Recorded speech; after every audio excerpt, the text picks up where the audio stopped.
Hello everybody and welcome to today's watch party for In Search of Tomorrow for the amazing hidden gem, we'll call it, from 1984, Electric Dreams. I'm, as always, Andrew, and I'm joined by another Andrew, Dr. Andrew Armstrong. Say hello, Andrew. Hello, Andrew, and hello, everybody at home. Thank you for joining us. This is a film that's right up your alley with old computers and music and cello playing, all things you adore. I think it's safe to describe this as the most influential AI film that you've never heard of. And in fact, I find it hard to believe that there was a film attached to a song that we heard all through the 80s. Exactly. Everyone knows the song, but not as many people know the film. And it's what's great about this. It's a really nice little film. So it's really happy to introduce this to everyone today. So before we get going, just to say to everyone, there's various different releases of this film because it's been all over the world, wherever you're watching it from. So today's sync point I'll post into our Discord, which is basically where it says hello in the top left, and on the bottom right it says, is this a story? So everyone gets queued up to that, and we'll get going in a minute. So, Andrew, I know you saw this film quite recently, actually this week, after I suggested it to you. Without spoiling it, how do you feel about it? I think you described it pretty well. As it's just a nice little. It's almost a rom-com. It is a bit romantic. Yeah. Some people have called it Cyrano de Bergerac with computers. Actually, that's a really great definition for it. Yeah, I think it is, isn't it? And I think I'm sure everybody in the audience would be fascinated because it's like a real snapshot of the 80s. It is. It's a really nice snapshot of the 80s, especially around the whole thing. And again, you'll remember this, maybe being a child though, but it very much does show the whole scenario of people buying their first computer in the 80s. It's, I must go off and buy a computer because my house needs a computer. And it was... It must have been amazing to be able to go to a shop like that and buy all your computers and have all these boxes coming home, because nothing would be in one box. No, do you need the tape? Do you need the disk drive? Do you need the monitor? And all that big box software. Well, everybody, okay, as you can see, we've got a great gang of people joining us today on Discord and on YouTube. I can see we've got, of course, as always, Sparky John, we've got Sharon, we've got Embery, we've got Eric, Chaos Fear, Brainwire, David, Mad Matt, Onzi is joining us, and so many more are joining us on Discord and over on YouTube even. We've got Tony Martin, James, Mad Matt, Mr. Kiskaloo, Ryan K. Alexander, and of course Velociraptor Dave. And James as well is asking Dave, how many Andrews does he know? Well, that to be answered, and many other things. So if everyone gets ready to press play on the count of 5, 4, 3, 2, 1, press play. Go. Oh, you'll have to forgive me though, this film just has this really great score throughout. I think that's, as soon as, during this intro, it's just amazing, actually. Yeah. Carla's joining us as well. Fantastic, Carla. And Carla saying, first time watchers, you are in for a treat. Everyone, you're going to fall in. I'm going to introduce you to one of your new favourite films. Now, we're seeing here, now these were actually a real thing.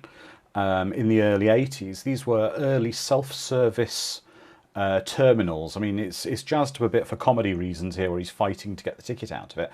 But because you didn't have touch screens and they didn't want to make people have keyboards, you would have a preset list of destinations. And it was early train ticketing I'd seen this in as well, where you'd press like, I wish to take the train from London to Leeds. And you'd push that and it would spit the ticket out. We're seeing an early version of nowadays, where everyone's starting to become obsessed with their technology. I mean, everyone's obsessed now by their phone, but back then you had multiple devices that. Kid with a black eye there. Yeah, I don't know why that child had a black eye. It's weird, right? I remember spending hours and hours looking through the Argos catalogue because you just had all the weird and wonderful gadgets. Okay, so Andrew, just to explain to our friends watching, I think we've mentioned it before on watch parties.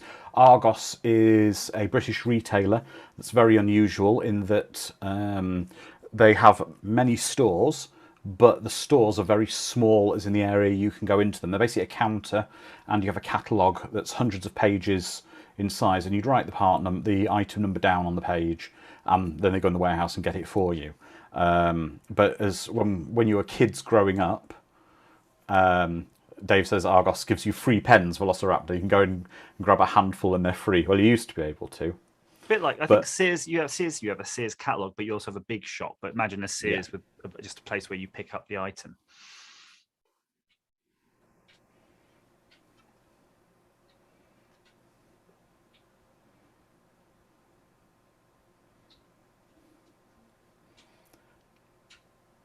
There's something quite striking actually about the actor who plays the main character, doesn't he? He does have very distinct features, and it's... Oh, he is. He's had quite a small career actually. I suppose from sci-fi, one of his most notable sort of sci-fi roles was a cameo in an episode of Red Dwarf. Now, throughout this movie, though, when he's talking as well, I think he does have that Keanu Reeves style of delivery, and I believe Keanu Reeves saw this movie and then used that in The Matrix. So, question for everyone watching: what was your first sort of technical gadget moment where you realised you needed technology in your life? Look at that camera there, like, I don't know, like 180 lines definition.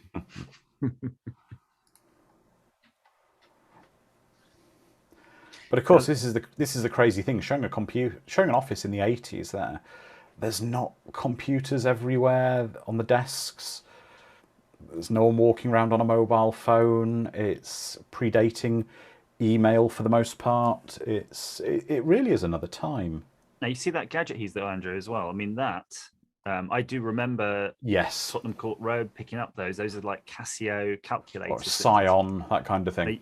No, probably maybe more like a Seiko. Probably. Oh, I'm not wow, sure Scion even. It was that. But they used to have these weird gimmicks like playing music and you know, the little piano built in.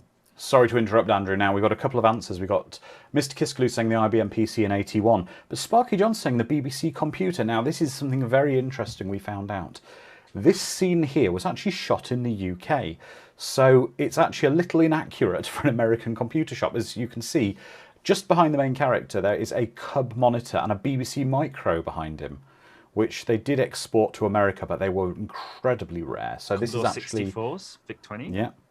And there's another Cub monitor and another BBC Micro, and another one there. And that yellow and black book in her hand she's holding up there is not actually a catalogue. It's a manual that came with a BBC Micro. It's called the Welcome Manual that came with every BBC Micro. And on the shelf, just behind his head, that's the BBC data recorder. Yeah, I had one of those, and I had... Yeah, and the welcome pack, that's the manual out that box. So this shop was mocked up in the UK, which is why the computers aren't quite accurate. Oh, that's the best computer he's getting, though, the Pine Cone. We all have those in the UK. Yeah. It's probably worth saying as well, this computer doesn't really exist. It's based on, it's sort of kit bashed. I've got to say, what a monster unwrapping a plastic bag keyboard like that. I love this industrial design, though. It is kind of typical of a terminal of the day. But yeah. I can't actually figure what it was kit bashed from when I look at it. I mean, it's done really well.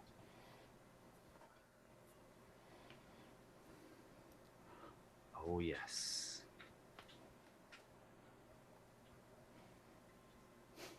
And those were the days where you actually had to look at the book. Yes. This is the thing we were discussing privately. That aside from this is the very typical thing where you'd get your name, you might spell your name wrong at the start, and then not know how to change it going forwards. But you didn't have the grounding of using computers in a lot of workplaces. Definitely not in school. For a lot of these people, and you had to literally figure it out from a manual as he's doing. And it's not, to be honest, Andrew, it's not too dissimilar than having to use, say, Linux to, well, I guess Linux, but a lot of things. If you didn't use Windows as a kid, I guess even now, if you turned on a computer, you'd take a little bit of time to figure your way around. Most people now grow up with phones. Exactly. But we're seeing now he's getting ready. Now this is something that existed then, and it's evolved now, and it's very much become a thing. This is X10, this is called, which was around at the time. It used what was it, Andrew, when we looked about 120 kilohertz wave that it sent through the power supply. That's right. It sent a signal down the power supply, like a carrier, and then you could get effectively like a modem for your computer that could translate to that. And send it all around. But more typically, actually, you had these standalone controllers that look like massive remote controls, and you'd say like, light 1 on. Exactly.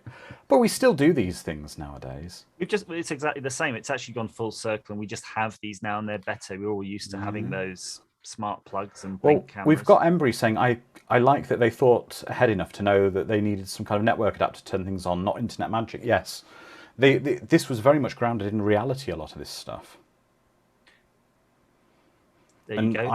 I can do that from my phone with lights in my home. And what's interesting, what you're seeing there, the X10 actually had 2 types of modules. One was a relay switch for switching big things on and off, and the other were light switches that had that dimming capability. So yep. They probably did go into Dixon's or the local equivalent, or Tandy, Radio Shack, and pick up some bits and bobs. And I've got to agree, the community are just saying, Dave Price is saying, was anyone else having difficulty sitting still with all that amazing music playing? I know I was. So that's what I think why this movie actually, though, is a true sci-fi movie. It is. It's elements of science fiction. It's got rules. Very young Virginia Madsen there, in one of her first roles. What was she in, Andrew, later? I mean, she's very familiar to me. Dune about the same time as this. Oh, she was as the princess. Yeah. Earlier than. Calbot's saying, and this is why I have a dumb home. I have as much technology in my home as I can. I operate everything by voice, phone, and I've given myself into the technology. I can even lock my car with my voice from my home. Any more technology, Andrew, and you look like that lady who was in that machine in Superman 2, and it was all... In 3. Vera in Superman 3. Superman 3. Well, James is saying, not sure I would trust something running on BASIC to run the house. I don't know, actually. Good BASIC is very good. Well, if you think about it now, most of the things you're running probably are just scripting language anyway. Exactly. Interpreted. It doesn't really make any difference. I would say obviously that apartment building he's in there has no trouble at all crime-wise, because his door would pose no resistance to someone wanting to break in. Well, hurry then. Ooh. Why was he so insistent on handling it? No, I'll do it. He always wanted to carry a cello. Always working for tips. It's probably working for tips, isn't it?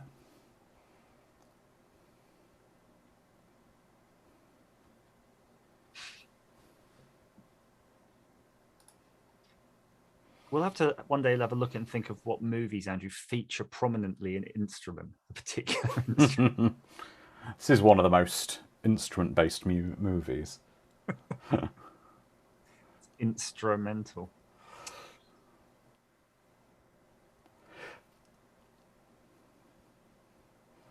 I'm kind of assuming that those weird things they're fixing to the wall, I don't know if they're decorative or are they some kind of an object for sort of sound reflection or deadening in the constant. Yeah, the same sort of stuff you see on the YouTube streams that people stick on the wall. Okay, they don't get hot. They don't even have a light in them. They don't have a light in them. No, the most a light pen like that would have had maybe a little red light at the end of it. At the very most, it would have had. But this is quite a nice. This is quite a nice thing. That I mean, obviously, this is based on what you could do on the big mainframes, etc. Back then, with sort of the computer-aided design. Yeah, and that's legit. Actually, pretty much using a light pen interface on things. Yeah. If you're in the early '80s, your BBC Micro, your Spectrums, your Apples, and things would have had light pens available. Exactly. We had one on the my at my secondary school. The library computer was a very basic PC with a light pen for scanning book codes. So very interesting as well in this movie is to keep looking at, when you look at the monitor, to sort of try to identify the different types of graphics you're seeing, because some native systems graphics, which we'll try to figure out as we go along, maybe in Apple II, but then they do overlay various levels of animation and CGI.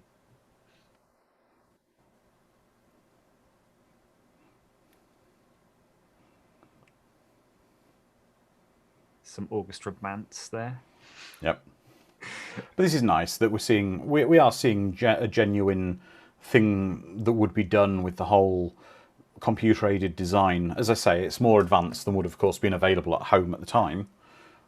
But so like what he's doing there, and I think we sort of talking over it, but his idea of inventing a new kind of brick. Okay, so sorry, just stop. That's an acoustic coupler, which we saw in War Games. That's where you would place your telephone onto, and it would effectively act as a modem. Sorry, Andrew, I was just going to say what he was trying to do on the screen, and what it was doing is effectively like a tweening algorithm where he's setting those points, and it's trying to work out some sort of mathematical relationship between those vertices. That would have been quite something you've done in a university, though probably not every day. But this is very much a thing of the era where people would get so into the computer stuff where they'd be buying absolutely everything. All the knickknacks with the computer. It was a very exciting time, actually, because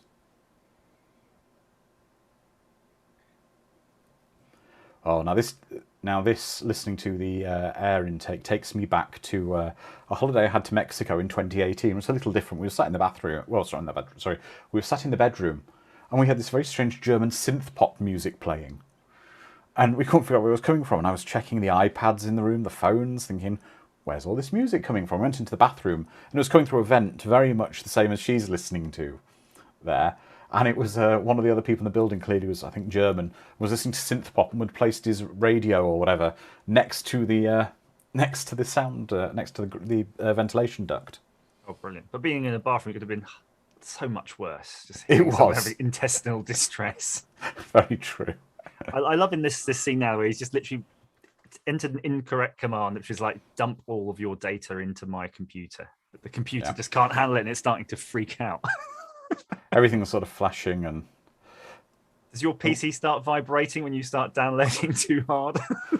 I hope not. It doesn't. Oh, I'm not quite sure what he's doing there. He's not just moving the champagne. He's actually almost like he's deliberately pouring it onto the computer. No, yeah. Now, look, to me, I thought he was trying to douse it to cool it down. That was maybe. Oh no, the data's falling out the screen.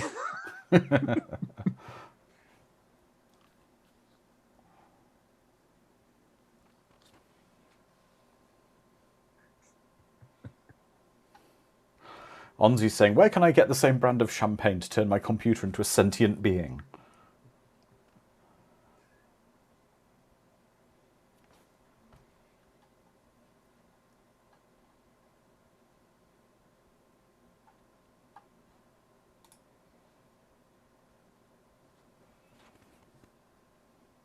Oh, it's all right. The computer's okay. It's turned back on. It's doing modelling. I agree, Phonic. It does have a bit of a TV commercial look about it, but don't forget, if I recall, the director originally had directed some music videos, so he wasn't particularly a cinematic director at the time. So this is one of the main bits of the movie, isn't it? This scene. Yeah. Nice, great. And this really shows the mastery of Giorgio Moroder with the score, whereby he can take some classical music and play with it with a synthesizer and make it into something really upbeat and quite modern sounding. I think that did you hear there was a really nice song that tune that Daft Punk actually did as a kind of a tribute to him. Oh wow! So look that up whenever you look at that. Now, but I'm just going to say, we've got a pro tip from Velociraptor here. You don't have to use champagne to wash your computer. Sparkling wine from other regions is fine. Even Aldi, Lidl, any of those brands. I might be. So an observation here on the graphics. We were trying to work out whether or not it was an animated graphic set, a bit like the old Hitchhiker's Guide to the Galaxy, where they actually hand drew the frames, or it's computer generated, and came up with that this is actually computer generated because it's pretty random. And if you were going to hand draw it, you'd hand draw something a lot more sophisticated. It very much reminds me of some of the output you could do from something like Harvard Graphics back in the day, but I don't think it is that. It's something like you'd get probably in that welcome book, actually, drawing random rectangles on the screen. It is. Colors, yeah. It's also quite interesting that this screen, it appears to have grid lines, and it's overlaid on it. It's a very unusual kind of as to how the monitor would be. You'll see at some point, if I'm not mistaken, those graphics turn into a bit more crayified graphics. So it's like first it's like Apple II BBC Micro generated stuff, and then they kick it up a notch.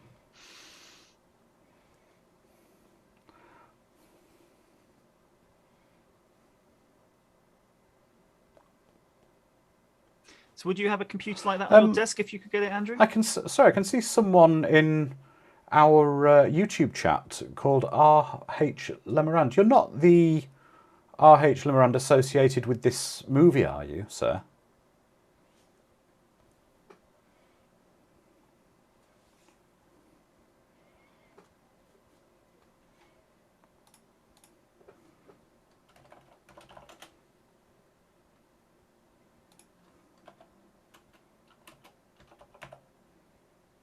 Any of these shots of the computer definitely could be just photographed and put in straight into a magazine advert of the day. Oh, definitely. They definitely do look like product shots.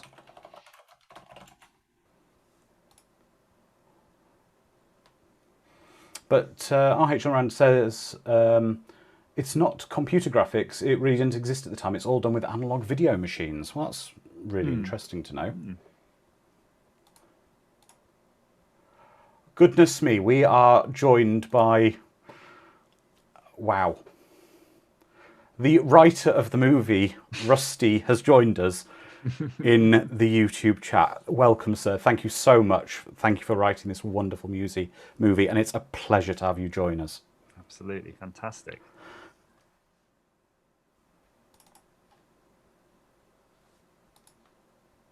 Oh, what a wonderful scene that is with the score and just listening to that.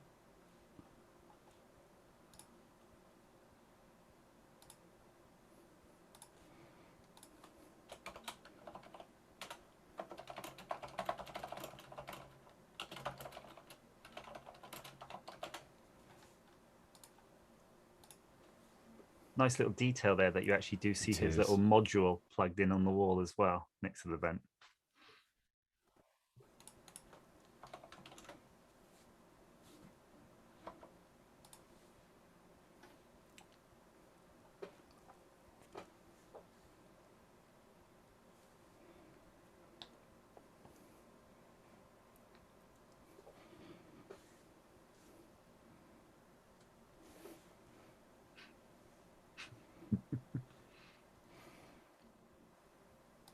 Wow, you also produced the film.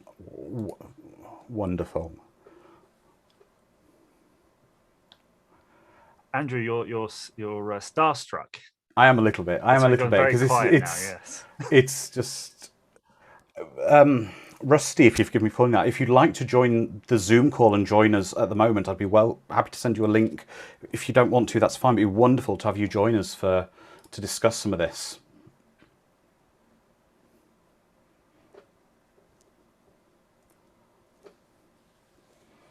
So this supermarket apparently was rebuilt in the UK as well. It's quite interesting. They've got an American supermarket in the UK. Is that right? I was wondering that. So all of the signs, everything's been brought in.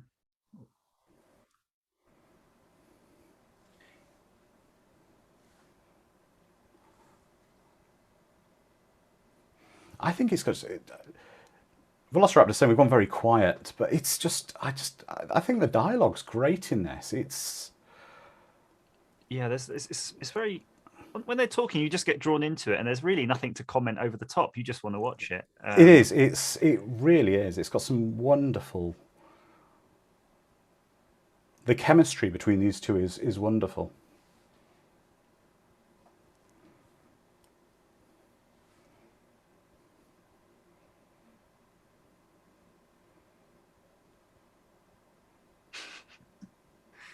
I think it's quite genius, though, that his passion is creating this new brick. Well, it's clever though, isn't it? I mean, it's...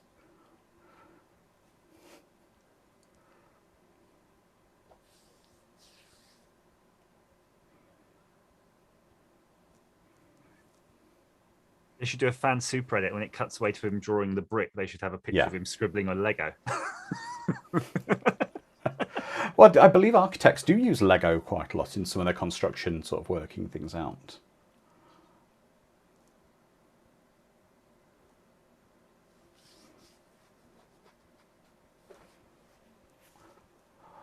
Oh, wonderful. Okay, if you fire an email, Rusty, to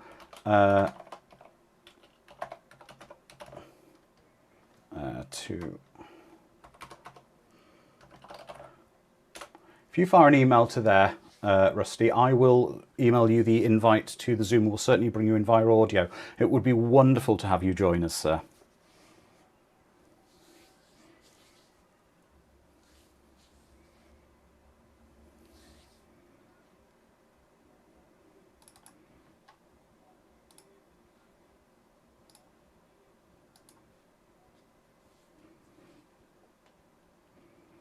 The chemistry between them is really wonderful in this film, though. It's just so...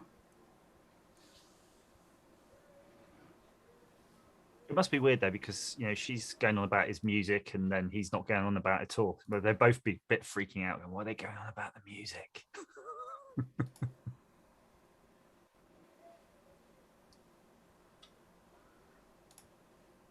She's like, not questioning it. No.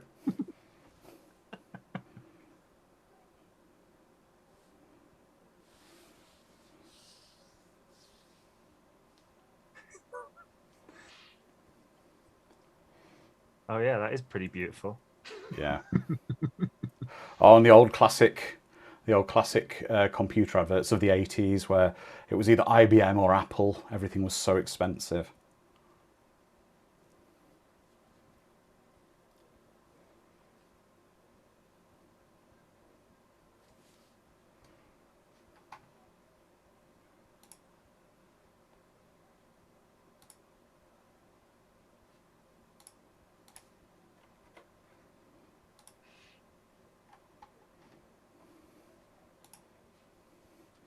There we go.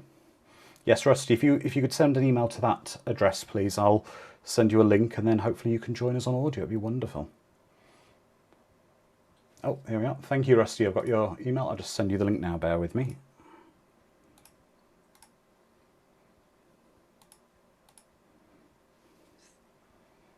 So the computer's absorbing all the information now.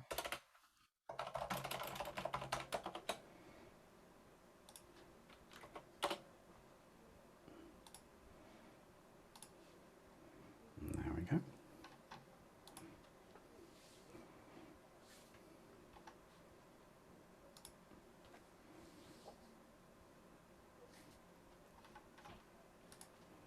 Okay, Rusty, I've got the email. Thanks. I've sent you the link. So hopefully you'll be able to join us in just a moment. That'd be wonderful.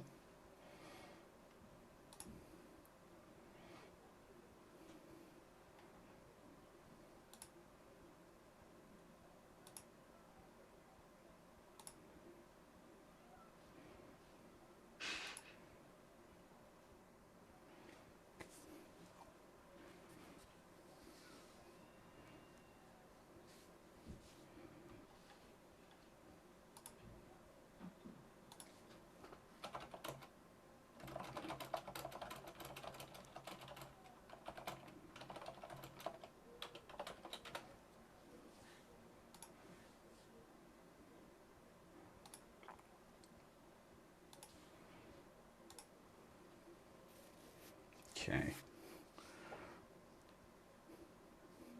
Dog doesn't trust the computer or him.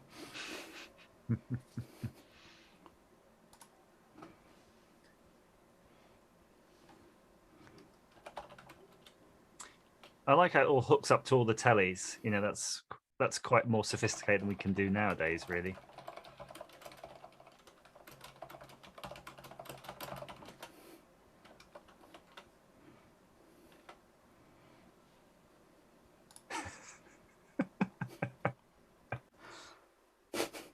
I'm not quite sure why was he covering up the computer? What did I miss there?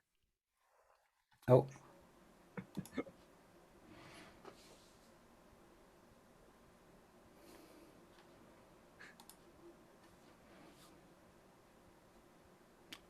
Okay, I can see we're being joined by our extra specialist. Hello, sir. Welcome. Thank you for joining us so much. It's a utter surprise and pleasure to have you with us. I'm not quite sure why was he covering up the computer? What did I miss there? That you're sitting on? Oh, there we go. We can turn that on. Hi there. Hi, can you hear me? We can hear you, sir. If you could turn your computer audio maybe down just a little bit, please. Okay, hold on one second. Okay, thank you. Joined by our extra specialist. Hello, sir. Welcome. Thank you for joining us so much. It's an utter surprise and pleasure to have you with us. Well, I hope I'm not interfering. No, not at all. Goodness me, sir. No, it's an absolute pleasure. We do these every Sunday night. We have. You may want me to. You may want me to leave. No, not at all. Not at all. I think maybe if you can turn your computer audio down a bit more for the YouTube stream. Or perhaps Andrew just turn off How's the that? stream. Yeah. There we go. Okay, now I can't hear you. So let me see. There you go. You can hear us now, can you? I had to ask a friend, how do you watch a movie and a YouTube stream at the same time? Yeah. Oh, this is wonderful. This is absolutely wonderful. So you wrote this incredible movie quite a good while ago, sir. Yeah, please don't remind me of how long ago that was. It's still fresh. It's still so fresh. I mean, just so you know, if you don't know, I'm sort of a computer consultant by trade. That's my real job. And Andrew, who's joining us, the other Andrew as well, he's very much into the computer world. It's incredibly accurate. When you were writing this, did you sort of look at did you have sort of computer knowledge yourself, or did you sort of do research into where things were going? Because it's incredibly accurate. A lot of the basic stuff is. Well, thank you for that. I had just moved to Los Angeles, so I didn't really know anybody. And I was a bit of a computer nerd. I had studied computer science in college at the time which we do on a smartphone now, took up a whole room. I used to load in the punch cards and then hand over the data to the other students.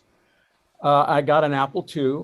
I actually had to drive like 3 hours from Los Angeles, believe it or not, to Northern California city to get an Apple II. And I kind of at night would play with it, the Pong, and balance my checkbook. That was all true. And so I decided, not sure when the Cyrano idea popped in my head, but it's such a great, it's like Romeo and Juliet. You can keep redoing it over and over. In fact, I just mentioned recently NPR in their weekly film reviews, they have a collection of top critics.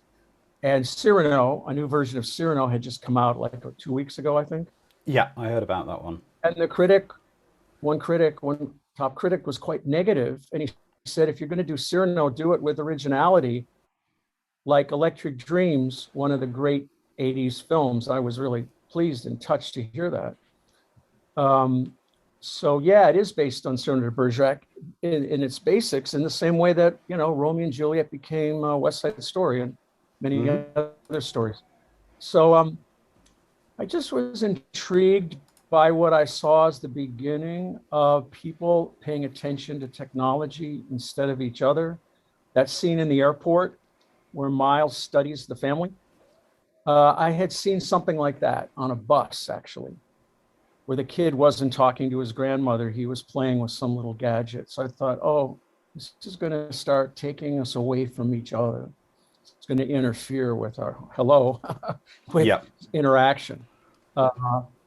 And that kind of prompted the Cyrano idea of people with false communication through surrogacy, and Cyrano, of course, it's letters. And I just started writing it. Actually, let me go back a bit. I actually was able to pitch it to a studio, and they accepted the pitch, which is how you get an assignment to write by the big studios. And I wrote it. At that point, it was called Computer Love. Okay. And they released a robot movie that didn't do well. So it went into what's called turnaround, which basically means you get the rights to resell your script. You just have to pay them back plus interest if you sell it. And then I was a key writer on Yentl and a producer on Yentl in London. And that's where I met a woman who was the script supervisor. Script supervisors are the person that tell you, in each shot, you've got to put your hand on your face at the same moment. And they keep records of what shots you get. So in editing, now it's easy with digital. Back then, You'd have to pull the film off the shelf. It was a massive job to just keep track of all the shots. And she was the mother of Steve Barron, who was an up-and-coming video director. At the time when videos, so-called pop promos in England, videos here, and MTV had just started, were a big deal. So a lot of directors came out of those early days of videos. And Steve had done, he didn't, at the time, hadn't yet done the famous Aha video, Take On Me, or Michael Jackson's Billie Jean, but he was doing very inventive things there. And he said, Richard Branson, of course, of Virgin Records, wants to get into the movie business. And so that's how I met Richard. And, then I got a distribution deal at MGM to cover Richard's costs. But this is why most of it shot in England, because we were really an English production. And I had just finished Yentl, and the crews are amazing.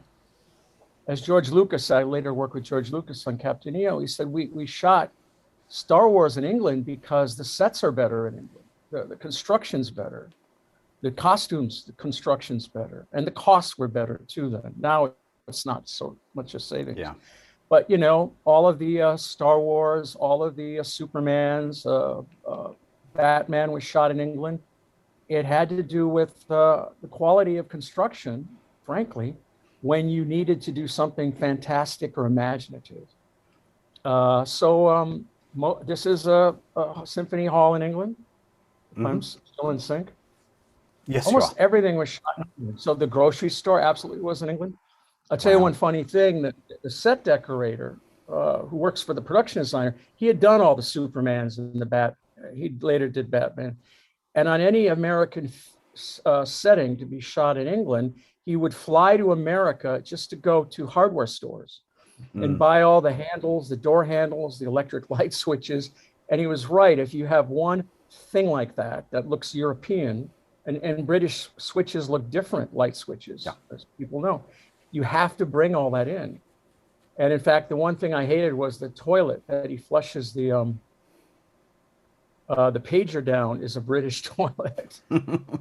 So it always bothers me that it looks like a British toilet. I don't know if people notice it, but we didn't. Well, maybe there'll be a director's cut and they'll CGI in an American toilet at some point in the future. I think even though we didn't notice it for the first time, we're going to notice it every time we watch it now. I should have kept my mouth shut. But as to the graphics, which some people asked about, we got a guy from San Francisco who did a lot of the so-called interstitials for MTV. Again, MTV back then, they just play videos and then they'd have a little logo. And so we brought him to London. I mean, this was a low budget film effectively, about maybe 6 million at the time, which today could be maybe 10, 15. And we'd be up all night working, and it was a video editing facility called Rushes, where Steve had done all his videos. So a very clever video editor there named Dave Foley. We did all those graphics basically with analog video editing equipment.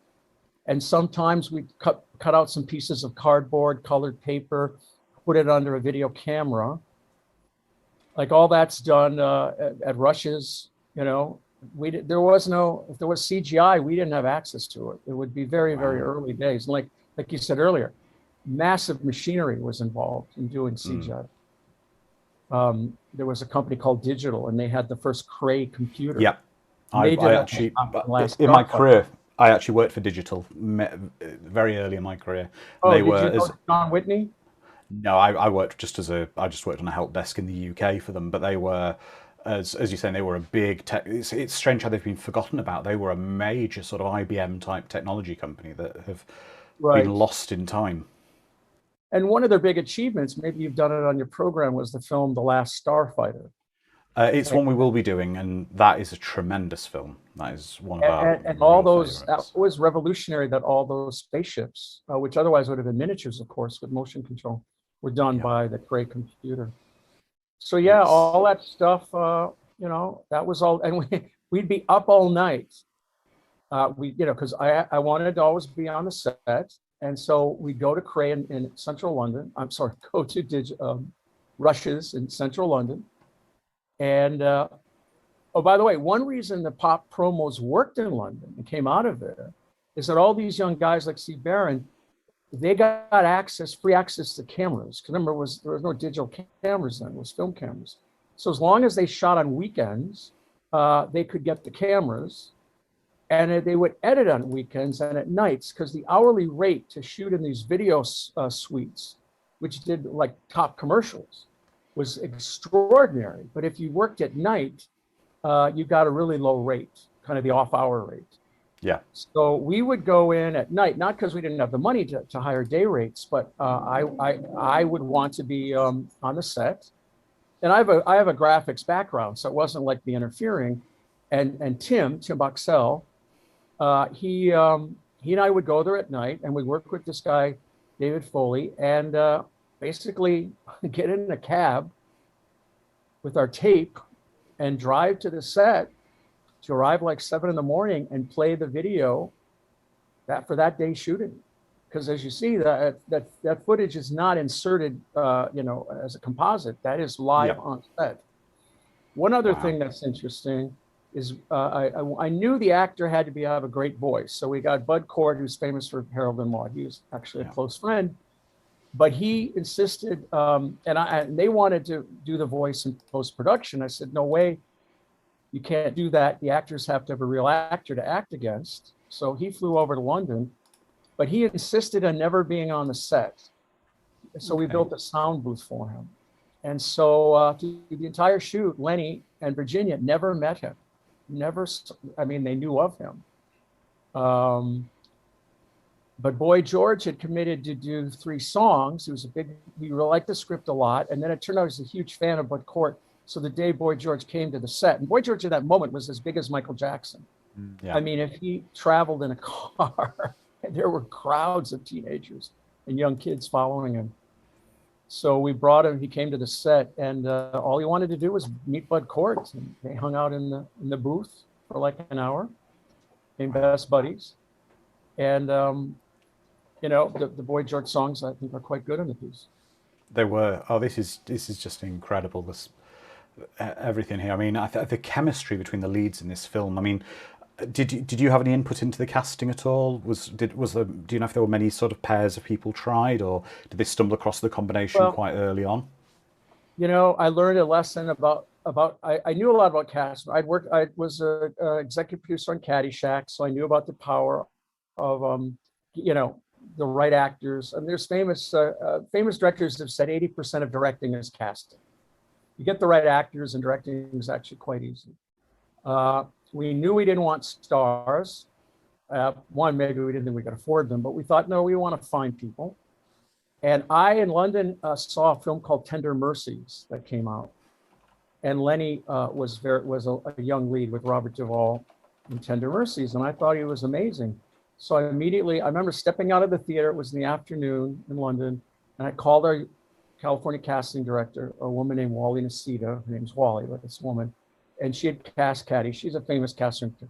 And she was our casting director. And I said, do you know this guy, Lenny Bendola? And she said, oh, he's amazing. I said, well, I think he'd be a great Miles. She said, you're right, he's perfect. So that seemed to give him a front edge. a lot of agents were submitting people, actors and actresses. And one of them was a young woman named Kelly McGillis, who later became famous for a movie called Witness with Harrison Ford. Yeah. And she was in Top Gun. She became famous, but she was unknown then. And her agent was pushing for her. And Lenny lived in New York. So I was flying back to California. And during pre-production, you do a lot of flying back and forth. And I said, okay, well, I'll meet Lenny in New York and I can meet this lady, Kelly McGillis. And I met him at a restaurant and they were amazing together. Absolutely. I thought, this is it. This is perfect. And I'm going to sound a little arrogant here because I wrote the script and I controlled it. And I just produced Yentl, which was a big deal musical. I had final approval on everything. I had final cut, I could approve all the cast members, blah, blah, blah. I mean, I wasn't reckless with it. So I contacted Steve, who already was, was contractually the director. And I said, you've got to meet these two. I think they're amazing because, of course, I wanted Steve had to be happy too. And so he met them in New York, but he wasn't convinced about Kelly. And I thought, okay, well, there's other ladies out there. But we determined Lenny was the guy. So then Wally brought in other ladies, young women in LA, and Virginia was one of them. And Dune had not come out yet. We knew she had done that part, which helped, but it hadn't come out yet. And in the room, she was just magical. I mean, lovely voice. I'm of the school of Walt Disney. It's all about your voice. Yeah. I mean, he cast his live action so well because he was an animator first. And so if you think about it, all the great movie stars have voices that are so distinct, they later can do commercials and you know their voice. So the secret of casting an actor is to close your eyes and hear the voice first. And if there's a great vocal imprint that is unlike anyone else, you're halfway there. She has that voice, as does Lenny. So here's the mistake.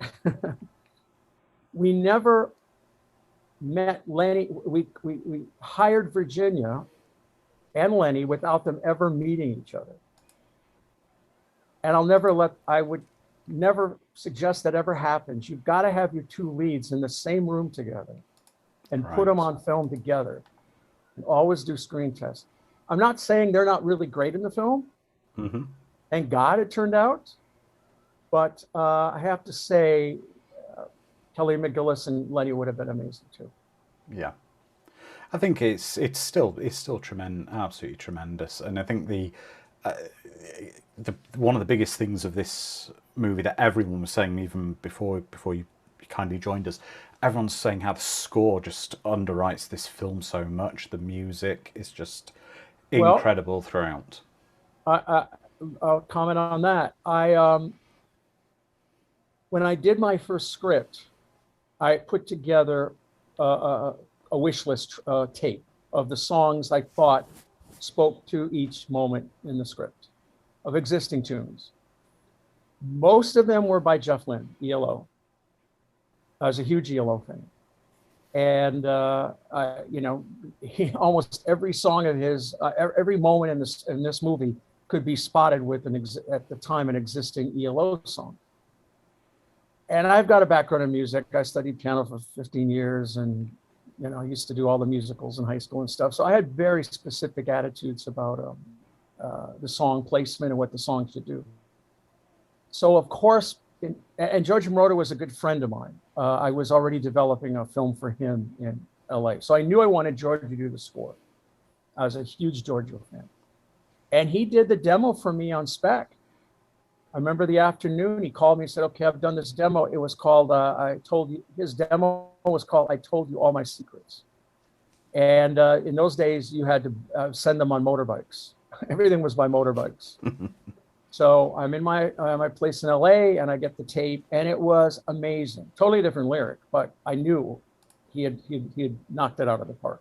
And back then, if you could get Giorgio to do a song for your film, you paid him a fortune, by the way. He was famous for, you had to have an espresso machine and he used to wear a cape and blah, blah, blah. But he was, if you look at his credits, his songs opened so many great films, great songs, great films. And of course, I think he got the first Academy Award for an electronic score with not Captain Midnight Express. So I knew George would do the score. I mean, it was like Bud Cort was going to be the voice and George was going to do the score. But since Richard Branson and Virgin Records are involved, obviously they're a record label. So it was going to be their artist too, which I was fine with. I didn't expect, and Jeff Lynne at that time, post Xanadu, I hadn't been really doing much. So I actually called the producer of Xanadu, who was a friend, and said, can you give me Jeff Lynne's phone number in London? And by the way, that producer and Jeff Lynne famously didn't get along together. They had all kinds of problems. He later became the producer of The Matrix, by the way. I can't remember his name right offhand. Anyway, he gave me Jeff's number. I called him and I said, well, I'd like to send you the script, blah, blah, blah, blah, blah. And he was very happy to hear about that. And he loved the script. He said, I'd like to do all the songs. I said, I'd love you to, but it's got to, I've got to have a collection through Virgin, which he was fine with. So he did 2 songs. Actually, isn't one playing right now? His work was amazing. And he was not a Virgin artist, but it wasn't hard to make a deal with him. But most of the artists were Virgin artists, which is why Phil Oakey did the lyrics for Together in Electric Dreams. Yeah. Because that was a Virgin artist as well at the time. If I can just talk about that song just for a moment, the amazing thing from members of our community were so many people were saying this to us, and I don't know if this is something maybe you've come across in your life, people saying that there's actually a film behind the song because that song has taken a life of its own. It is such a huge track, the song Electric Dreams is. Especially here in the UK, it's even been used in commercials, it's been used in so many things, but a lot of people didn't even know there was a movie behind it. Yeah. Well, here's the problem with why the film kind of disappeared. And it is a little bit of gossip here. At that time, Richard Branson wanted to create a label in the US. All Virgin product was being distributed by CBS Records. CBS Records was run by a very famous mogul named Walter Yetnikoff. There's been books written about him. And Walter was very upset that Virgin was going to try to create its own label in the US. Because Boy George, for example, was huge for CBS Records. Huge, huge, huge sales. And it's all about, success, right? And part of the deal with MGM, of course, was to release songs months before the film came out. Because that was the strategy back then when it was all about radio. Flashdance became a hit before the film came out because the George Moroder song came out months before. As people probably know, you had to move up the charts. You didn't go in at number 1, you'd start at 40, whatever, if you're lucky. And then if your song was good, it would go up, up, up. It could take a couple of months to get to the top 10. Well, they decided, they being Virgin, to release as the first song, the Jeff Lynne song Video, which is fine because you sort of don't start with your strongest song, you kind of build to it. It was a whole theory these record guys had, and I was learning and growing. But something was happening. And then we were going to follow, I think, with Love is Love, the Boy George song. But we weren't getting the airplay. And part of getting airplay has to be because of the machine of a major label. You probably all know there was a lot of criminal activity with so-called payola, where DJs were paid cash to play songs, right, which weren't merited to be played at that moment. And a lot of people went to jail or prison at a certain point. So we're not getting any airplay in the US. And I get a call from the head of MGM, as studio execs do, all upset. I said, well, let me check it out. So I call Richard and I said, what's going on? We've had months now. And he said, I've got to be honest with you, there's a big fight between me and Walter Yetnikoff. And he's holding back Electric Dreams as leverage. And I said, well, I wish you had told me something because I know Walter really well. Walter Yetnikoff and Barbra Streisand were very close because she was also at Columbia, CBS. And I had been to many dinners with Walter. Anytime he came to London, we'd all go to dinner. So we were kind of friendly. So I immediately called Walter. I said, Walter, what are you doing to my movie? He said, what are you talking about? I said, you're holding back Electric Dreams. You're killing my film. He said, that's your movie? I said, yeah. He said, okay, I'll take care of it. Within the next day, the Jeff Lynne song was playing across America, but we had lost 2 months because of Yeah. this war that I knew nothing about. So that harmed the marketing of the film. That's a real shame. It's such a wonderful film. I mean, we had a question from our community here, and I don't know if you would you Well, have ever? let me just quickly, I'll do it in one Yeah. sentence. Then the head of MGM was fired. Oh, I forget. Alan Carr, the famous producer, saw the film. He said, I think, and he had handled, he was producer of Grease. He said to the head of MGM, let's pull it from the theaters for 3 months. It had been out for a few weeks. Let's pull it from the theaters for a few months. Let these songs now percolate through the marketplace and then relaunch Electric Dreams. And the head of the studio said, my God, Alan Carr, you saved, he had saved the Deer Hunter. He had saved Tommy. He was a genius at marketing. They're thrilled to have him on board. So the film was pulled from every theater in America only 2 weeks after it opened. And by the way, Caddyshack took 3 months for it to succeed. Didn't play well initially. And then that head of the MGM got fired, and the new management had no interest whatsoever, which is typical. New management has no interest in Tarzan. So it never got a proper release in the US. It was very successful in Asia, France, Germany, the UK, bombed in America. All right, end of that story. No, it's just wonderful and so unexpected. These amazing stories. Just got a question from our community, which is, did you ever, if this had been, a box office smash, did you ever think you would have done a sequel, or do you think it was a self-contained story that kind of wraps up nicely at the end? Or well, there's a sequel. Yes, there probably would be a sequel because that's how Hollywood works, right? I mean, you milk the cow as many times as you can, and I would not have objected at all.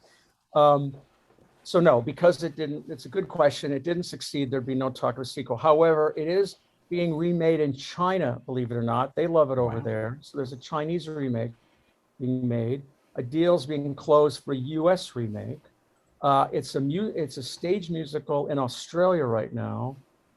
I mean, it's got a life of its own in a sense, and it's going to be released streaming in March by a company called Shout Factory. So it'll have now, people have access in the US, which has been problematic because there's really been no US other than VHS tapes from, decades ago and Laserdisc. There's been no opportunity. So, and I was approached about doing a TV series. I mean, there's something durable about it. And again, thank God for, Rostand and Cyrano. It is a clever version of Cyrano, and that story is going to be around forever, and there'll be other versions. And I think, I don't know if these contemporary versions will work so well, because they're all contemporary versions that are being talked about. I think, as you pointed out, the fact this character was so ahead of the pack meant everything that was happening was fantastic. Today, all of this is kind of, and everyone's home already. Everyone's hooking up their home and their lights and, talking on their watches to their grandchildren. That's I don't know what the thing. No, you're exactly right. You're exactly right. It's that it is fantastical, and it's what's wonderful. I mean, I think that's probably why this film really hits with me, because with my age, I was younger than him, but I went through this whole scenario of having, when you got your first computer and it was this wondrous box. It was magic. That was the only way to describe. I think Andrew, you'd probably agree. Back then, the computer would be brought home with the pomp and the majesty, as we see in this film, of the big box, and you'd go through with a big thick manual, plugging it in, and you'd have to decipher and learn this new language with it. It wasn't all with mice and so easy to use, and it was something you'd seen in school. And that's what it really captures at the beginning of the movie. Yeah, and I think that's exactly that, because at the time you had this potential of being able to do so many things with these machines. And I have this book I'm just showing up in the screen here, which is, DIY robotics and sensors with the BBC microcomputer. And as 1984, 1980 to 1986, a lot of kids would have just been inspired by this. And this movie is actually showing you the end result. A little bit ahead of the time, yeah. One of the most gratifying things for me is I've been to a few screenings in California, where fans come and then there's Q&A after, and then afterwards, you know, they go past the table with the posters they have, et cetera. And Virginia has come to some of them, as has Lenny. And Virginia has told me how many times when she's met young people, they say they became a cellist because of her as a child seeing the film. And I have gotten letters and comments, oh, I became interested in computers because of this film. So that's, you know, that kind of stuff is gratifying, because even if only a handful of people respond in that way, you feel that it was worth the effort. You know, it was worth the time. It was worth the uphill battle. Because almost every film of any budget size, independent films, you know, you can make a movie now for $20,000 and it could be good. Back then, you know, as you know, several famous directors said, they only went to film school to get their hands on cameras, because otherwise you couldn't afford a camera. You couldn't afford the film. So now there's no excuse for anyone who wants to make a film not to make one. Grab your iPhone and go shoot. You know, get your laptop and edit, and if you're any good, you know, it'll be discovered at a festival. But even a handful, I mean, it's so gratifying for me that you guys are doing this. I mean, there's something that was durable about this. Oh, definitely. I just want to say how wonderful it is, and thank you so much for joining us tonight. Just curiosity, how did you find out about this? Did you just see an advert on YouTube, or? Actually, I have this friend who he's amazing how he knows stuff, and he just sent me a text and said with the link. Actually, he's the one that connected me to Shout Factory, which is the company that now is going to release. I mean, he's very connected in Hollywood in many ways. And he just sent me the link. I thought, what is this? At first I went to the, I'm so naive. I clicked on it, and it was a notice of this upcoming event. This was yesterday. Mm-hmm. And I thought, how does this work? Then I watched one of your other videos that existed on another film. I mean, here's now how naive I am. I thought, what are they talking about? I don't see anything. Yeah. And I finally figured it out. Oh no, you got to watch the film simultaneously, hit play, blah, blah, blah. That's right. It's clever, it's magnificent, and it's very modern. And one day people will be looking back and saying, isn't it cute what they used to do back then? They'd play a movie alongside, you had to have like 2 machines or whatever. So everything that's new will become old. That's exactly. Maybe we're treading a path the way you did with this. I mean, what's so amazing about this film is just so much of the computer stuff is so accurate. I mean, you said you had a passion for computers. Were you reading the computer magazines of the era about the stuff that was just coming out or on the horizon? Did you speak to any technology futurists or anything when you were writing it? Because it's just so spot on with everything you've got in this. Well, again, thank you for the compliment. I wish I could say that I put that kind of work into it. I think, I mean, can you give me an example of something that is more than, you know, it's funny. I love the earthquake-proof brick. I thought, how clever that you have bricks that don't fit exactly against each other, but can wiggle a little. And I think now someone's developing that in a shake, the building won't fall apart because the bricks are not, it's not like Lego so much as what would be a loose, like poppet beads. So I thought that's pretty futuristic. The only thing in the computer, I'd love to know if anyone watching picks up this one huge, it's not an error, it was intentional. Wait, you know in The Exorcist where the head turns around 180 degrees? And Billy Friedkin, whom I know, and he's told me, he said, we never thought that would work. It's so clearly a puppet. It looks like a puppet. We shot it anyway, thought, oh, what the hell? And people went crazy for it in the screenings. So we left it in. But of course, when you watch it, you go, it's a friggin' puppet, but it still works, right? There's what I call my puppet moment in this film. It makes no sense, where the computer does something. I'll give you a clue. It would require the computer to have robotic abilities, meaning to move, lift, do things with hands. Okay. I don't know if it's come up yet, because even though we'll be paying a lot more attention now. Well, that's one for our audience. The things I'm referring to is especially a lot of it's the home automation, the speaking to the computer stuff, basically just the running of your home and the really putting your full life into the computer the way he does. He does go to the extreme and put literally every aspect of his life you can imagine.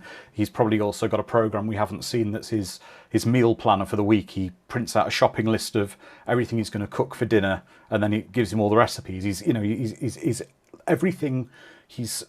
The character has basically gone the way that a lot of people do now, where you throw your whole life and your trust into the computer, and that's what's so ahead of its time with the home automation as well. Just every aspect, Well, it's blindly.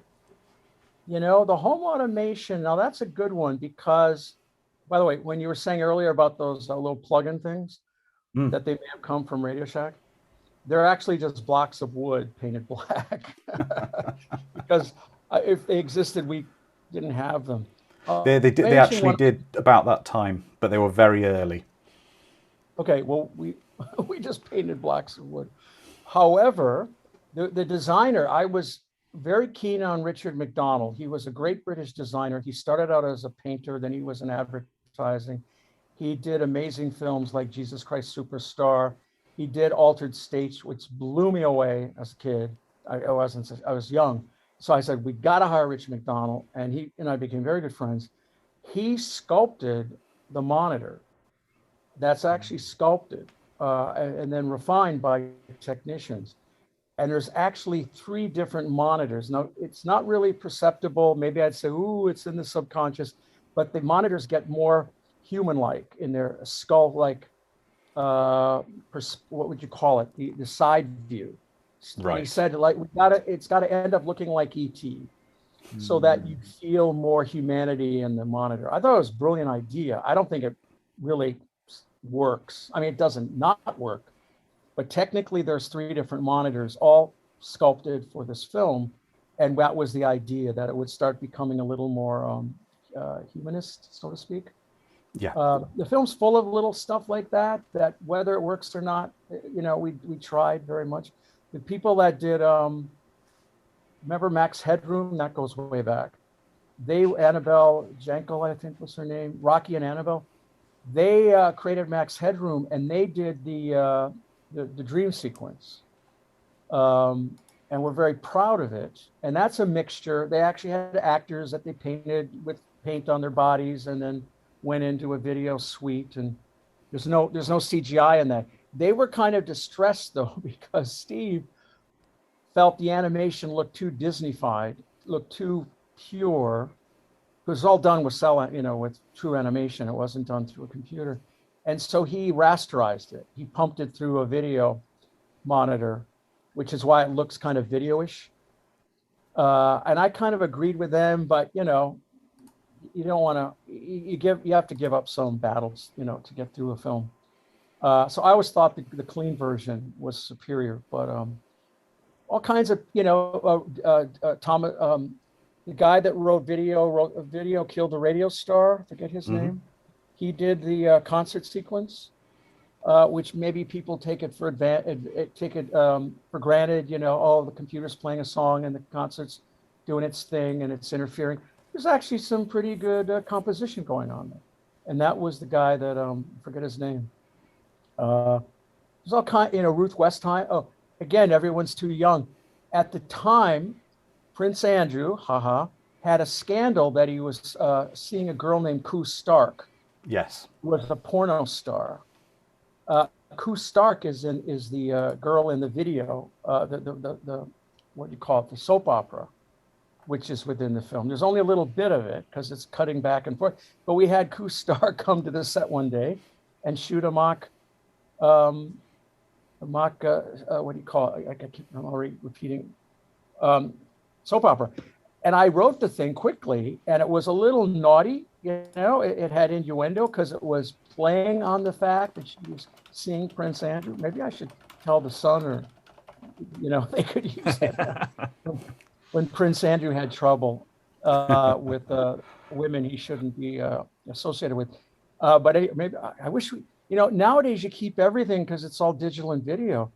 There's a wonderful scene that we cut out. We don't have a copy of it. Today, you'd never let any of that slip through your fingers. Yeah, it's It's wonderful. This film is so joyous. It's sweet. It's even at his worst, Edgar's never really that terrifying. He's misunderstood, but he's never. We were saying someone could do an alternative cut where they make it almost Edgar appear to be a really sinister character, but he's only ever got best intentions at heart in this film. Childlike, isn't it? I'd say. Yeah, very childlike. Yeah. Well, have you or any of your viewers seen the recent film called Finch with Tom Hanks? I haven't, but I'm sure some of our community will have. Well, I haven't It seen looks that yet. amazing. It's a lovely film, and it is again about a computer that starts out a total naive, innocent, 2-year-old, and grows. And I have to say, watching it, I kept thinking, sure they watched Electric Dreams, because there's a lot of similarity in its growth. Not to say people can't write, robots that go from child to a young man, but some of the sound techniques are nearly 100% identical to Electric Dreams. Like when he first starts to enunciate words, he gets into a kind of a hiccup, and it's almost exactly what we did in Electric Dreams. And here's another thing: at the time, there was a device that came out in digital music called the Fairlight. That era was great for digital technology entering music. A lot of the Pet Shop Boys were just hung up on the Fairlight. I actually we bought one for the film. They were like $20,000, $30,000. And I showed it to Jeff Lynne. He didn't have a Fairlight. He was so envious. And then he got a Fairlight. The other one that was competitive was called a Synclavier. And a Fairlight basically was you could input any sound and play it on a keyboard. Sounds easy, right? Back then, that was monumentally advanced. So a lot of the computer's initial dialogue was all done on a Fairlight, basically like the dog barking and all of that, which Jeff Lynne went crazy for. You can play a dog bark chromatically. So that was kind of cutting edge too. I think we're the first film not to use a Fairlight because a lot of scores and Giorgio didn't have a Fairlight. But to use it for the generation of sound effects. But the floppy disks on the Fairlight literally were as big as an LP album. Oh, 8-inch. Yeah. And you had these big plastic boxes, and you'd slide it in and hope you didn't warp it. And it was amazing. You can definitely see that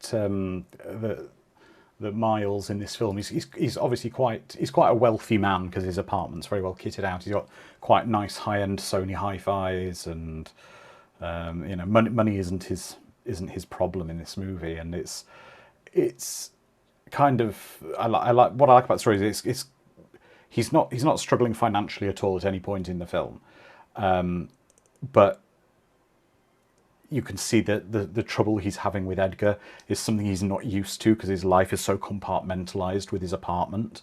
You can see he's got his high-end hi-fi sits there neatly. He's the kind of guy, he looks like the kind of guy who probably irons his underwear when he's having a good day. And I just love the fact Edgar's just turning his life upside down. Something that's supposed to organize his life is making it even worse for him. Yeah. And you know what? Carl Jung had a great quote: men don't find ideas, ideas find men.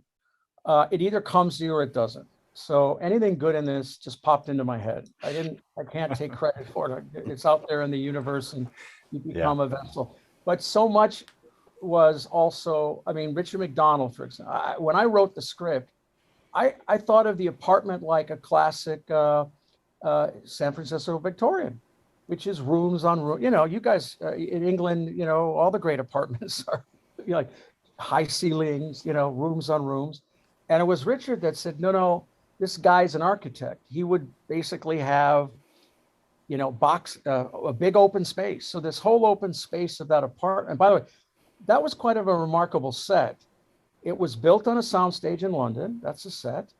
And Virginia, or Madeline's apartment above it, was a composite. In set terms, you don't really build sets with multi-stories unless you have to, because it's expensive. And then you got to have ladder. You have to have staircases built to go up to the second level, and getting the crew up there and the lights and the cameras. that set was quite remarkable in that it was 2 stories. There's not a lot going on in Madeline's apartment. I'm not sure that was the most economically wise, but Steve, who was a brilliant man with camera, and he deserves all that credit. For example, when they're goofing around upstairs and the camera drops through the floors down to the other, I mean, that's something that today you could do easily with CGI, but that was live and real. That could only happen at a composite set. Sorry, just to interrupt for just a brief second. We've just seen Miriam Margolyes, the legendary British actress.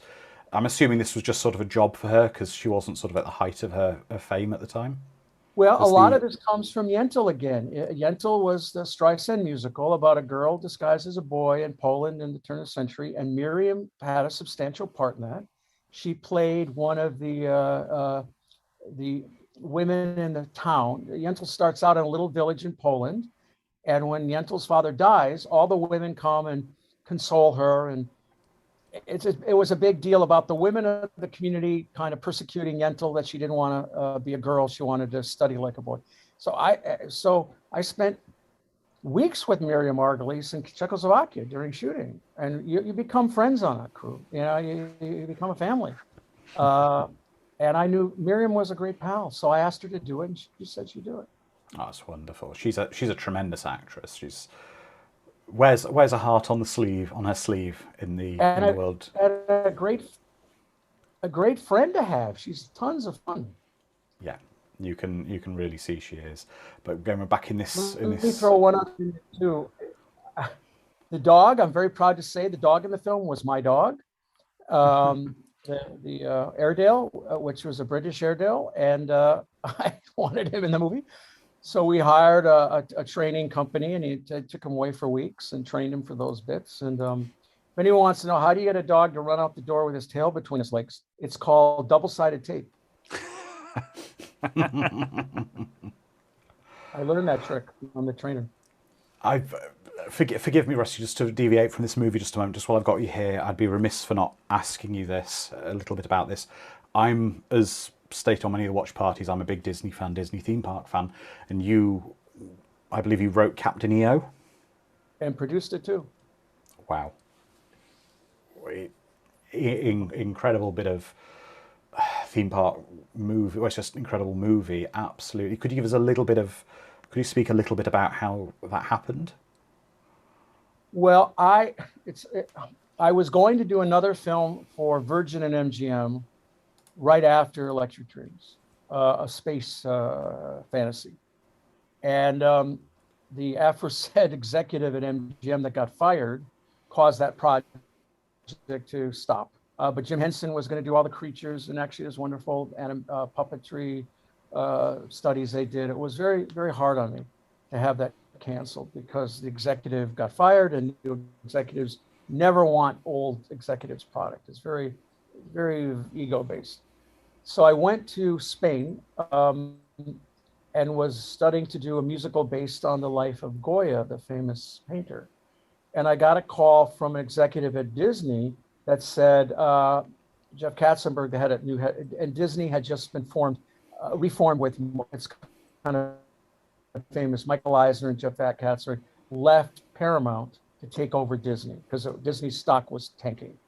And Disney, these two new guys, you know, very, very advanced and famous and successful, wanted to merge the divisions, where one of the problems is the divisions were all like different fiefdoms. They weren't talking to each other. So they wanted to bring in, they wanted to do a theme park project that would have filmic qualities. They knew George Lucas was a Disney fan. As everyone knows, during college, he'd spend his weekends at Disneyland. They knew Michael Jackson was a Disney fan. So the idea was something sci-fi with Michael as a 3D movie in Disneyland. So I didn't know anything about it. It was all top secret. And I get this call that I had to come meet right away. I said, well, a little bit of a problem. I'm in Spain. And they said, don't worry, we'll send you, first class ticket, round trip, come in and go back if you don't like what we have to tell you. So I was like, wow, this is fascinating. So I flew in and Katzenberg told me what it was. Basically what I just told you. That's all they had. It had to be sci-fi, kind of a musical. And the reason they thought of me was because between Yentl and Electric Dreams, I had done 2 musicals back to back, and no one was doing musicals back then. I mean, now they're all the time. But then so then Jeff really liked what I had to say. So I flew up to meet George Lucas, which for me was great because I was a huge fan. And the fact I had this movie I was going to do after Electric Dreams was going to be a 3D movie. So we had 3D tests done. We were into pre-production, kind of pre-production. So George said, look, you're ideal. I'm not going to meet. He had a whole list of producers he was going to meet. He said, I don't need you to meet anymore. You're ideal. You know 3D, you know musicals, and I won't have to deal with Michael Jackson. I said, what do you mean? He said, well, you can handle Barbra Streisand, and I don't want to deal with, music superstars who are going to bother me every day. So you can handle him, and you're the perfect guy. So, okay, that's cool. I mean, I was a big Michael Jackson fan. So they made the deal, and I met Michael, and that's the whole, I could write a book on just that first meeting. I could write a chapter in a book. And then we had to come up with an approach. And I have to give credit to the Disney Imagineers. They had 3 ideas. One, Michael would escape in Pirates of the Caribbean after hours, and they would come to life, the puppets, the animatronics, and that would be a musical. The other was something to do with an ice planet. Remember, it had to be sci-fi-ish now that George was, because George was okay with the Pirates of the Caribbean thing, but Michael had poo-pooed it. And the third was that Michael had a team who, with music and some kind of sci-fi power, would combat evil in the universe. That was the one. And George said to me, and so I was hired, and I got a team together. We started doing a budget on that. And I said, well, who's going to write it? He said, well, you're going to write it. You wrote Electric Dreams. I understand you did a lot of writing on Intel. You should write it. It's only supposed to be like 15, 17 minutes. So it wasn't a massive piece of writing. We didn't have a director yet. And I said, well, don't we need a director? He said, don't worry, that'll come. But Michael wants Steven Spielberg. So I'm going to talk to Steven and see if he'll do it. And Spielberg turned it down. Maybe I'm telling too many secrets here. So it was George's idea to hire Francis Coppola, but Francis had done a musical called One from the Heart, which was a huge bomb. So that's a whole story. But I'll say what George said, look, Francis isn't, because Disney said Francis has never done sci-fi, special effects. This is critical. And George said, don't worry, Francis is an artist, and a true artist can do any genre. So is that enough? Just wonderful to hear. This is just such a shock, so incredible. Just go back to Electric Dreams. I'll tell you one more thing. Are you located in England? I'm in Wales, but other Andrew's I'm in the UK anyway. Okay, so I lived in London for 4 years. I did 3 films there, and I got to know the theater scene very well. And there was an amazing designer at the time named John Napier, who's famous for Equus, Cats, Starlight Express, Les Miserables. He was the genius designer of theater designers. And he also did costumes. He was going to do the costumes for this sci-fi movie I was going to do that got canceled. So we had become friendly. I'm credited with being the creator of 4D. It was my idea that we would put theater effects in sync to the Captain EO film. No one had ever done that before. Disney had its 3D movie, but it was just a 3D movie, but a spectacular 3D movie. Well, certain individuals at Imagineers fought that. They said, no, we just want a movie. We don't want to get into that. Well, I went around their back and I went to Katzenberg and I said, look, we should do what Walt Disney would do, blah, blah, blah. He would put theater effects in sync to a film. And Katzenberg said, okay, I agree with you. So then I hired John Napier to come and do the costumes for Captain EO, knowing he would figure out the theater effects, which he did. So without John Napier coming in under subterfuge of costumes, which he did a great job, by the way, as you've seen, and he did all the costumes. He orchestrated the 4D effects. In fact, he built a miniature theater, and Michael Eisner came and he blew smoke into it with little lights. It was magical to convince them, because they had to put a lot more money in to raise the ceiling of that theater to put in those effects. So I'm very pleased that I was innovative in that way, but I had to be a little sneaky. to do it. And that was the great British John Napier who pulled that off. Wow. Absolutely. But if I hadn't been in London, I wouldn't have met John Napier, and I wouldn't have been able to enlist his aid. There's no, everything in life is an accident, but accidents lead to wonderful things if you exploit them.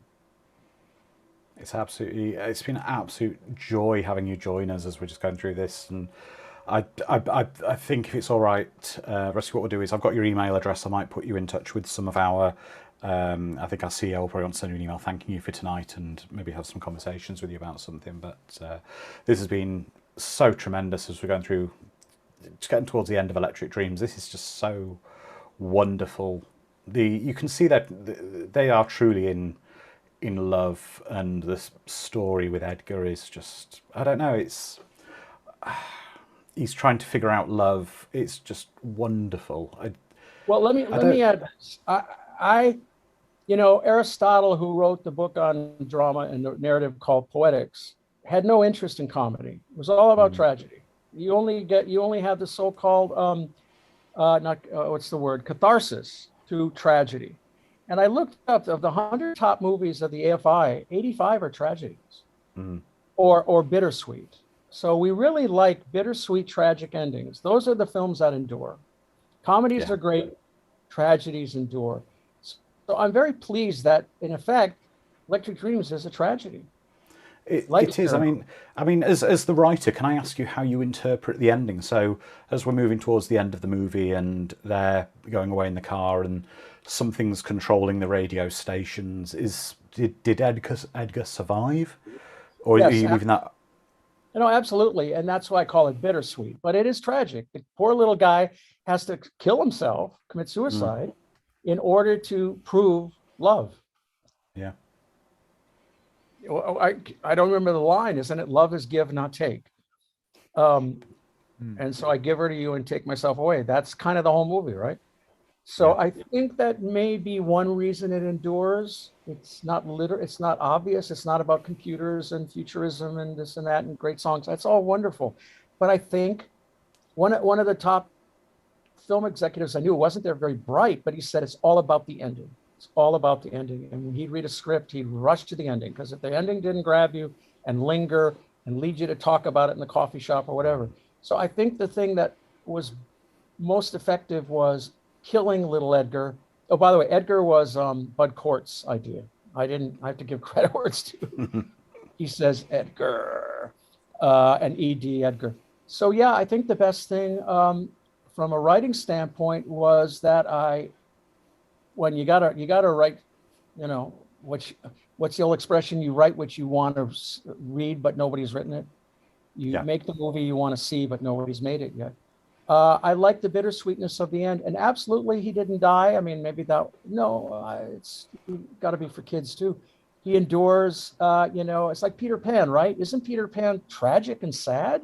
But yet no one really dies. They just move into another form. So Edgar, absolutely, if there were a sequel, he could come back as I always like that expression, ghost in the machine. I never knew where it came from. Maybe you guys know, but I always thought that was really cool, a ghost in a machine. So that probably influenced me too. By the way, if you want to put my email address on the chat thing, I feel bad that I haven't been able to respond to any of these questions. I'm not even seeing them. That's okay. If you want to email me with questions, I'll be happy to answer them to the best of my ability. Oh, wonderful. Well, thank you for that. We'll certainly pass that on to our audience. The question I had is, with the end of this movie, we've got the wonderful kind of scene where they're driving off in the car, as we said earlier, and we hear Edgar's potentially his final composition, the song Electric Dreams, and then you can see this. It's one of the most joyous endings to the film. Was it always intended to have sort of this joyous, uplifting ending where you're seeing regular people just enjoying music and appreciating how a song can make you feel? Was that deliberately put on the end of the film to sort of lift people up from potentially the sad ending of the film? Well, I have to give some credit. I give credit where it's due, but also famous when Roman Polanski made Macbeth. There's a famous statement that in the script, there's one line that says they fight. There's a battle scene that took weeks to shoot and takes 10 minutes on screen. One line, they fight. the end of the script, I don't recall it, probably just says, you know, and as they drive off, we hear the beautiful this and that. And of course, Edgar's dialogue was scripted, you know, here's a song to the one I love, or ones I love, blah, blah, blah. And it probably says, and, you know, we see sights of people enjoying the song. That's all I would have written. Steve Barron, who again was, I mean, he's a master at imagery. I mean, his story as to how he came up with the steps in Billie Jean. If anyone's seen Billie Jean, you know, he steps on the sidewalk, how he came up with that. And what Michael Jackson thought when he read it, he didn't understand why the sidewalk was lighting up. Steve's a font of great stories. No, he just was given carte blanche and a budget to basically shoot a video. And that was shot in LA. That was actually shot in, but he was making videos all the time back and forth, and they had offices in LA. So it was not uncommon for him to be in Los Angeles. And, you know, he did a masterful job. None of those images were scripted by me. Going to the beach, the wonderful thing with the boat in the water that shoots water. I guess it's a fire truck boat, or such a thing.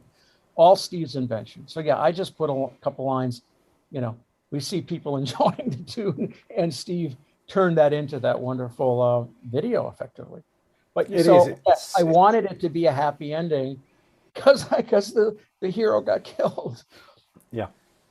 It's I think if we go back to a film that came out a few years before this, and it was when they were writing it with Star Trek 2, the ending of it, I don't know if you know, the original screening of it didn't have the scene showing Spock's coffin on the planet at the end of the film. He was just very much dead at the end of the film, but put in the scene of the coffin on the planet with the sun, etc. It's very similar to the ending of this film. It gives the audience hope that Edgar's still around. Well, isn't that the best word? I mean, isn't that the best thing that entertainment can do, is give you, not tell you lies, not be Pollyannish, tell you horrible thing. I mean, even the end of Chinatown, there's an element of hope. I mean, kind of awful, but it's hopeful, right? Exactly. The end of Alien, you know, a little cat falls asleep. It gives you hope. Maybe they'll be found.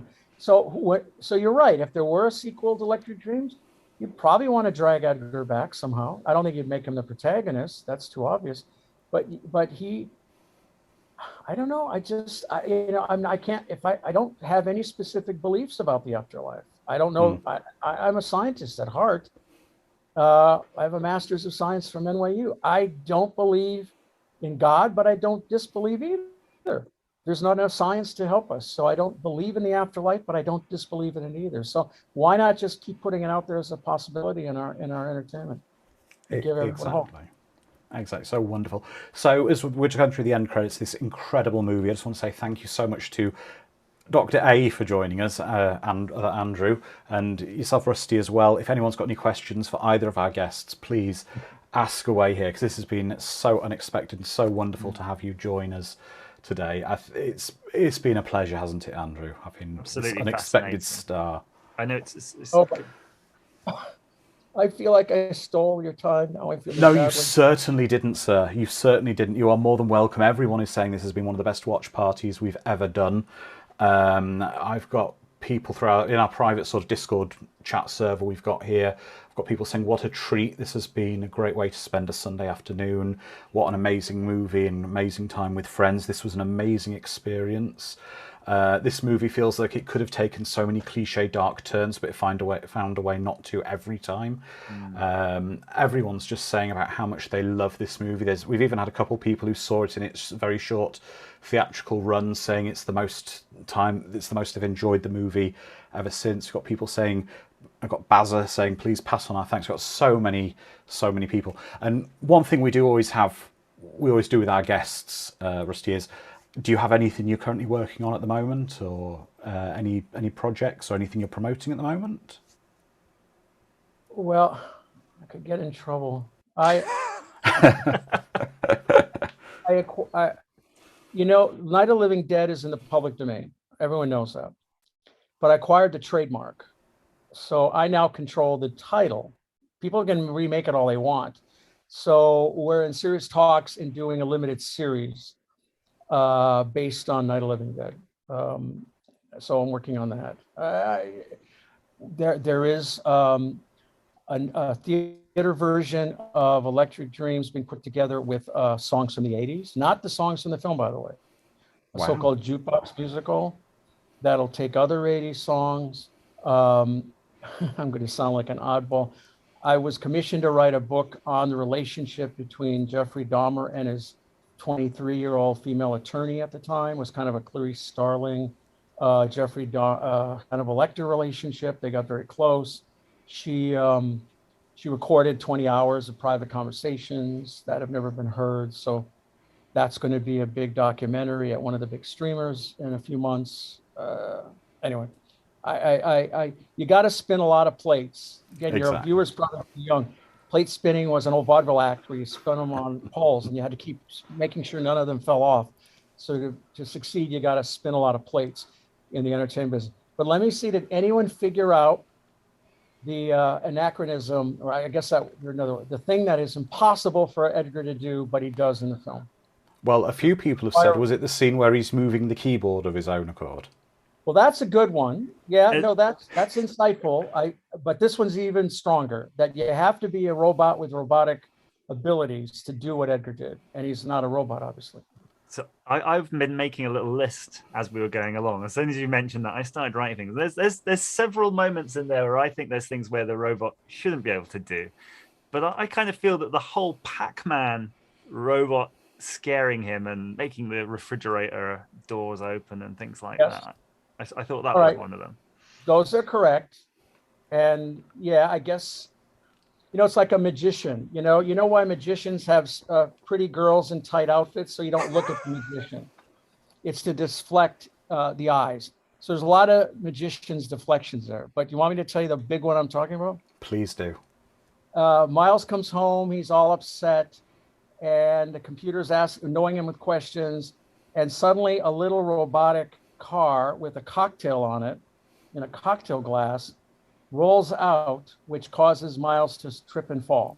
Yes. Okay. How the hell did he make that cocktail?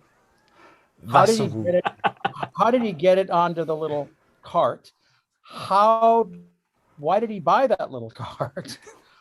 That I knew, but I thought it was so funny. And it works. No one has ever said to me, not that it's a comedy, right? So who cares?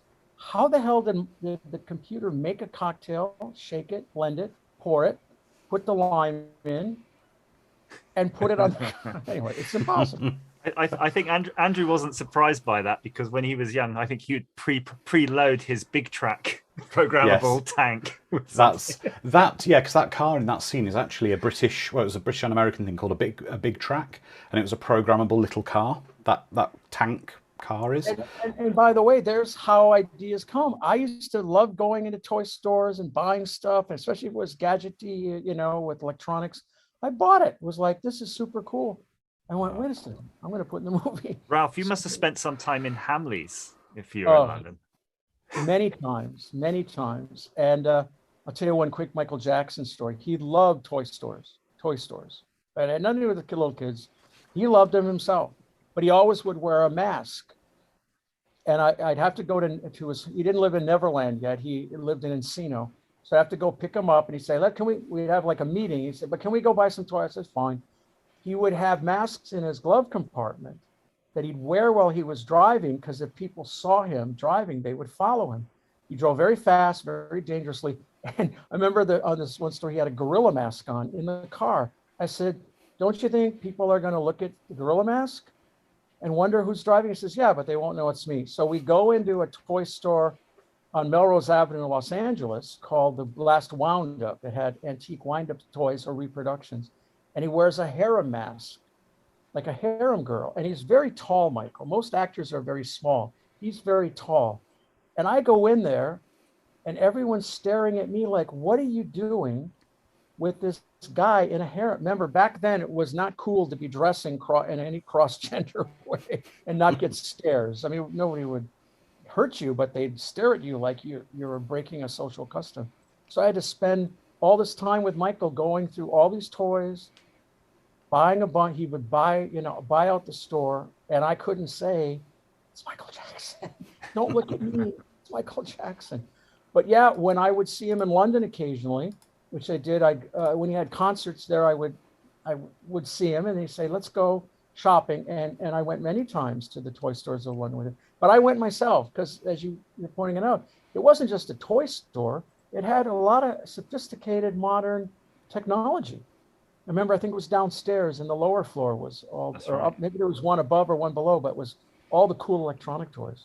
I remember there was a great robot arm. You had a joystick.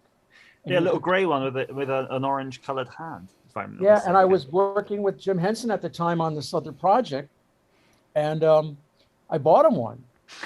You know, he was totally into this stuff too, and he was fascinated. Because again, no one understand now. This stuff was very rare back then.